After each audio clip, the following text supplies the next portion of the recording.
Dean, one for you, mate. So smart buildings can only be new buildings. Yeah, I mean, I think that goes hand in hand with the first topic, right? Is like, that there has to be this huge, gigantic project, that planning from kind of soup to nuts, end to end, make sure that you're going to build it in and, rip out, everything and replace it.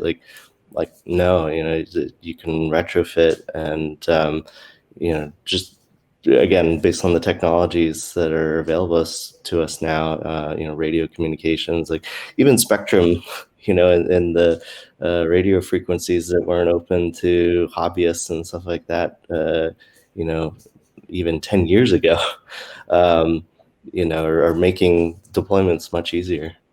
Yeah, it is. It is something that we get asked. So the meeting I was at was for a brand new building, actually. But by the time we got to the end of the meeting, they were asking about their legacy buildings as well. And you're right. So coming from an IT background, I used to build data centers and was in unified comms and video conferencing years ago. Kit was big. It had to have power. It had to be plugged in, and you needed a really technical engineer to configure it. But sensors these days. I hate to use the word plug and play, but with all of your kit, it pretty much is plug and play, right? It is becoming that simple, and it's getting simpler and simpler and simpler.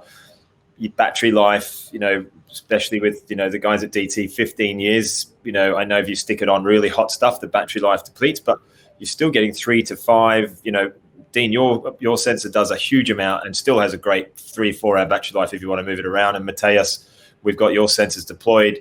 We've got some customers who've had your sensors in for 3 years and they're still going strong, right? So it just proves the market is changing. And yeah, any building could be smart. We've got DT sensors stuck on busbar in data centers and a load of other different places. So